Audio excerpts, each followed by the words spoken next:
Was there any time during my rotations did I look and see patients like, holy moly, I am not ready for this?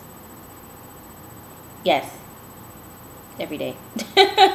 It's every day. It was something different. Every day was something new, and every day was just more learning experience for you to know that, okay, this is what I want to do. Um, like I said, like we did a lot of rotations. We did a maternity, a psych, pediatrics. We even did like a rehabilitation center for people who have done like knee replacements and other types of surgeries that need rehab now. Went to a lot of places, and um, I think that when you don't know what to expect, it's always like super nerve wracking. You're like, oh my goodness, what is it? What are we gonna get today? And I know for us, like, I don't know about anybody else, but the first day of a new clinical site, it's like freaky. Like, you don't know what you're expecting. You don't know what they want from you. You don't even know if they want a student. And that's what I found to be really odd a lot of times. A lot of times, I don't know about anybody else. I don't know about any other state. But I know for me and my friends, it was so hard to find a nurse that wanted to have you tag along. And sometimes you're like, I wonder if they forgot what like nursing school is about. And I wonder, did they even go to nursing school? Not because of their qualifications, but how they treat us. Because it's like, did you not go to nursing school too? Did you not have an issue with getting a preceptor or getting a nurse to say, yeah, you can follow me or whatever? I mean, some nurses are not willing to teach their young. Some nurses, and like this is where they get this little saying from, like to eat their young. And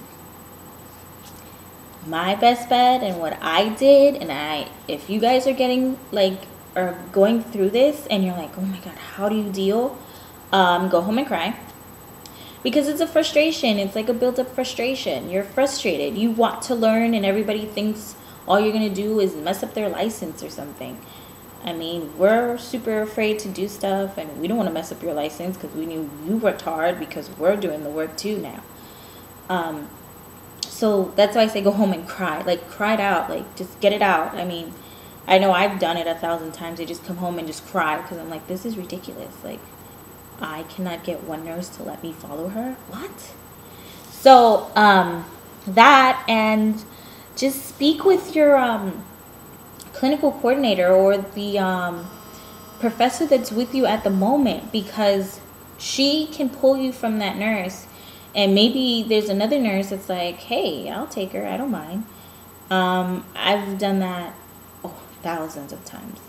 I've done that a lot, because really and truly, when you're going to clinicals, you have to remember that's your experience. That's your time. That's your learning. Because remember, this is the time where you have no license and you can practice and you can learn. And if you make a mistake, that's cool, because you're never going to make a mistake enough to hurt the patient, because that nurse will always be there for her patient. You're never going to have a mistake where you're really going to hurt the patient. That's not going to happen. You're always going to have somebody triple checking you. And that's great, because at the same time, you don't have to really worry, but you do stay cautious, and you have somebody like a safety net at the same time, and which is amazing. So you have to think about it in terms of like, if you have somebody who wants to help you, and if you have a nurse that doesn't want to have you shadow her or have you help her, hey, pull your professor aside and say, hey, professor, she doesn't want me. She's made it blatantly obvious. She's ignored me. She's done this. She's done that. Or he, he's done this or he's done that.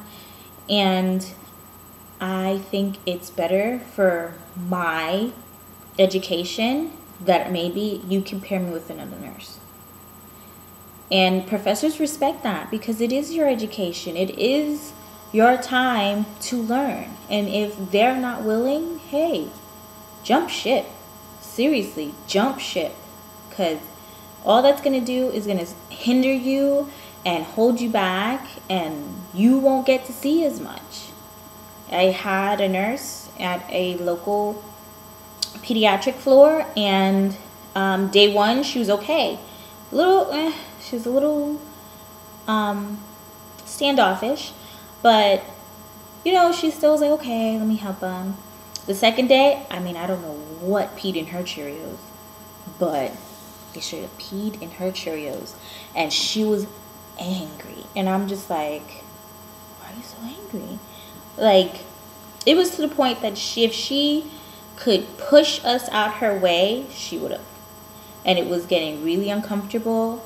And I'm just like, look, I can't see nothing. I can't do nothing. And the doing is fine. You don't always have to do anything. But seeing is major. You should at least see everything. And if you're feeling like I can't do, see, hear, smell, nothing. I can't do anything. You're just like, nothing. She doesn't want me anywhere near her or near her patient. So, okay. Contact your professor immediately. Just let her know, look, I tried, I got shut down. I think I need to be paired with another nurse so I can get some kind of experience, because it's your post-conference time. It's your nursing notes and nursing care plan time, and it's just your C1 do one time. So, you know, always keep in mind that it's your education, it's your experience, and it's your time, and you need to be selfish. And if they're not letting you experience this for your full potential, jump ship. Believe me, nobody's gonna get mad at you for jumping ship. She may look crazy and wonder why she has no more students, and that's fine. Let your professor explain it to her if she wants to, but jump ship. Don't sit here and get abused because you want to learn something and she just doesn't feel like having students, or this morning a car broke a window of hers or something and she's taking it out on you. Next. Nursing can be fun and funny. I know multiple times in a new place, or like you haven't even been there for that long, and you feel like you're in the way of the nurses all the time. I used to like pretend to graft to things like walls, chairs, desks. Like I used to pretend to graft to it because I could graft to it. I really would, because I don't like to be in anybody's way, and I don't like when people are in my way. Like if you want to learn, just ask.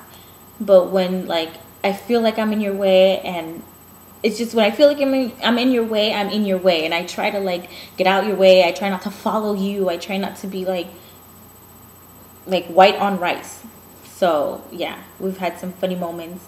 We've had some silly moments. We've had some up and downs. But nursing school is like anything else. It's hard work and determination. And like, you know, the old people say, if it comes too easy, you don't deserve it.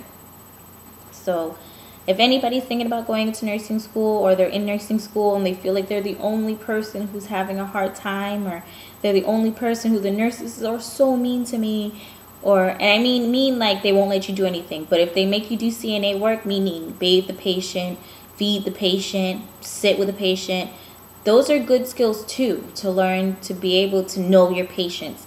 And I bet you if something was wrong with that patient in terms of altered mental statuses, or any kind of change in their personality, you would know because you spent time with that patient too. So don't just think that I want to do an assessment, or I want to give medication, and I want to do this. I don't want to bathe the patient all the time. Those are great skills, because when you bathe the patient, you get to do a whole head-to-toe assessment on a patient in the bath. So don't forget those little things that people think are just CNA work. It's really not. It's our work. Enjoy my video, and I'll see you guys next time, okay? Bye.